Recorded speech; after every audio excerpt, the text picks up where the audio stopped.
हाँ तो एक मिनट ये पर्ची निकाल लेते हैं, ठीक है ना।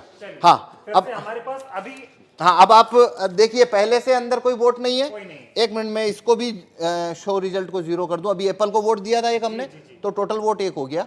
अब वापस, हाँ इसको मैं वापस 0 कर देता हूँ। स्टार्ट डेमो, हाँ शुरुआत करते हैं और मैं अब वोट करता हूँ। हाँ बनाना या वाटरमेलन किसी को भी। 3 विकल्प है हमारे पास। हाँ अब मैं इसमें, नहीं, अगर आप एप्पल को वोट देंगे, एप्पल का वोट तो ये चोरी करने ही नहीं वाला है। ओके, हमें दूसरों का देना। हाँ आपको चोरी देखनी है तो आपको बनाना को वोट करिए या फिर वाटरमेलन को करिए। मैं बनाना को वोट करता हूँ। ठीक है, तो आप देखिए आप क्या पर्ची देख रहे हैं। हाँ बनाना आ गई। बनाना आ गई। जी। तो आप वोटर ने बनाना की पर्ची देखी, जी। वोटर यहां से चला गया। हाँ, अब अगला वोटर आया। आप हैं दूसरे वोटर। मान लीजिए मैं फिर बनाना को करता हूं। ठीक। मैंने बनाना को वोट किया। हाँ। अब देखिए मैंने क्या देखा, बनाना, दिख रहा है। तो मैं भी खुश हो गया। खुश हो गया मतलब सेटिस्फाई हो गया। जी, जी। मैं चला गया।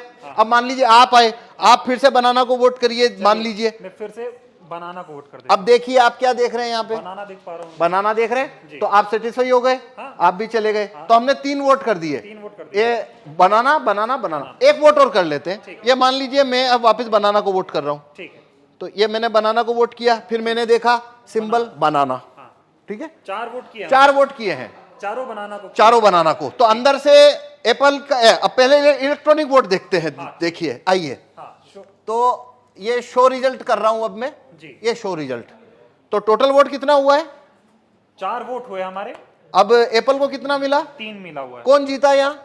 एप्पल। क्या आपने एप्पल को वोट दिया? नहीं दिया। मैंने भी नहीं दिया। हाँ। सभी ने तो बनाना को दिया था। सभी ने बनाना को दिया। लेकिन यहाँ पे तो एप्पल जीत गया है हाँ। और बनाना को तो एक ही वोट मिला है। हाँ। तो अब हम देखते हैं इलेक्ट्रॉनिक वोट को कागज के वोट से मैच करते हैं, क्योंकि काउंटिंग के दिन भी ऐसा होता है। ठीक। ठीक है। हाँ। तो देखिए अब हम कागज का वोट देखते हैं। ये देखिए, ये कागज का वोट, कितना कागज का वोट है? 4 है। Total vote 4। अब देखिए यहाँ पे टोटल वोट कितना है? 3 एप्पल। नहीं, टोटल वोट कितना है? और यहाँ टोटल वोट कितना है कागज का? 4। एप्पल का कितना वोट है? 3। यहाँ एप्पल का कितना है? 3। और यहाँ बनाना का कितना है? ये बनाना का 1। जबकि तो चारों आप ने बनाना को दिया। तो आप 100% वीवीपैट की पर्चियों की काउंटिंग करिए। ये लो काउंटिंग कितने की करनी है, कर लो काउंटिंग। क्या आपकी चोरी पकड़ में आई? नहीं है अभी, लेकिन मांग ये हो रही है, जो विपक्ष के, जो इंडिया गठबंधन के तमाम नेता हैं, वो ये कह रहे हैं कि वीवीपैट की पर्चियों की 100% मिलान होनी चाहिए। मशीन की गिनती आप बताइए होनी चाहिए क्या? नहीं, इस क्या हिसाब से मतलब? जो आप दिखा रहे हैं, इसमें से तो आप साबित ही नहीं कर पाएंगे कि ऐसा गलत हुआ। भाई ये मैं ना खोलूं हाँ। तो यहाँ पे तो ये होने के बाद में जो बनाना का कैंडिडेट है वो वोटर को बोलेगा भाई तुमने तो मेरे को वोट ही नहीं दिया। वोटर बोलेंगे हमने तो बराबर वोट दिया, पर्ची छपी हुई देखी। सवाल और है, अभी हम जब वोट डाल रहे थे तो यहाँ पे पर्ची यही एक ही दिख रही थी। हाँ वही पर्ची बार बार कटनी चाहिए पर्ची, जो कि कटती नहीं, पर ऐसे वो, होनी चाहिए। हाँ पर उसको वोट फुल कट करेगा नहीं, क्योंकि उसको वोट जब चोरी करना है तो वो नहीं करेगा।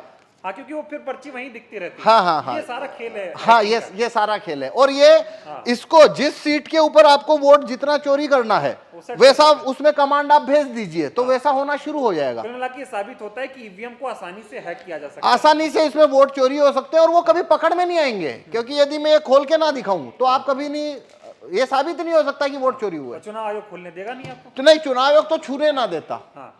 वो कहता है वो जब लास्ट में काउंटिंग होती है तभी वो 5 हर विधानसभा में 5 वीवीपैट खोली जाती है। ठीक है, अभी ये बताइए कि 2024 का चुनाव, जिसे कहा जा रहा है कि लोकतंत्र और संविधान को बचाने का चुनाव हो रहा है, तमाम लोग ऐसा कह रहे हैं, अब की बार अगर बीजेपी को नहीं हराया, अब की बार सत्ता परिवर्तन नहीं हुआ तो बीजेपी ऐसी पार्टी है जो देश में चुनाव ही नहीं होने देगी। इस तरह के सवाल खड़े हो रहे हैं। इस वक्त में, ऐसे हालात में अगर ईवीएम से चुनाव हो रहा है तो कितना बड़ा खतरा आप देख रहे हैं? देखिए ये भारत में अभी सारी 545 लोकसभा सीट के ऊपर जो चुनाव होने वाले हैं वो वीवीपैट से होने वाले हैं। हाँ। सभी में कांच है, वो काला है।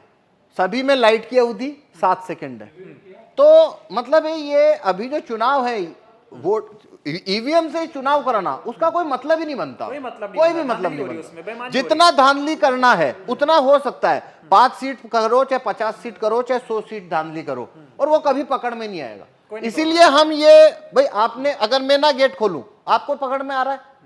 नहीं आ रहा, किसी को आ नहीं सकता। मतलब सारा खेल इसी काले शीशे का है, ये जो हाँ लगा हुआ है। हाँ, तो इसलिए हम कह रहे हैं कि देखिए भारत के अंदर सिटीजन के पास कोई ज्यादा राइट्स तो है नहीं।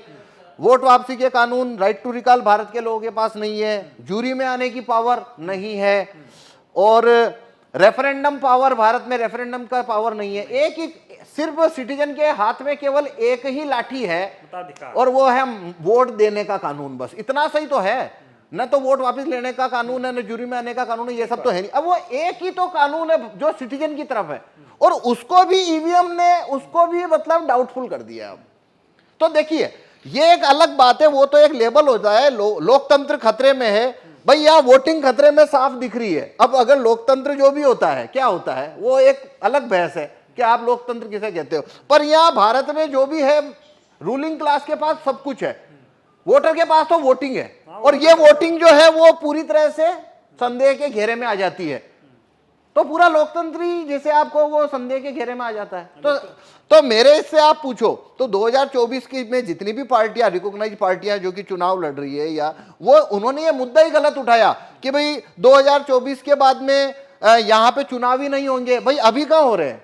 आपने मुद्दा इसको बनाना था कि काला कांच जब तक है, फेल हो रहा है, बस बटन दब रही है। नहीं तो वो अभी भी तो नहीं हो रहा है। भाई मैं समझ पा रहा हूं। देखिए एक बात समझिए, जो व्यक्ति ये कहता है कि 2024 के बाद चुनाव नहीं होंगे, कि भाई क्यों? क्योंकि बीजेपी की अगर सरकार बन गई तो भाई तुम काला कांच जब तक है तो सरकार उनकी बनेगी, वो आप मतलब तो वो तो बात वही खत्म हो गई ना। वो अभी से खत्म तो हो गया आप लोकतंत्र। वो मुद्दा चुनाव के बाद क्यों ला रहे हो? आप चुनाव में ये मुद्दा रखो ना पहले कि भाई जब तक ये कांच काला है हमको आप बैलेट पेपर रखवाइए, और रिकॉग्नाइज पार्टी अगर इस मामले को उठाए तो अभी भी इतना वक्त है कि ये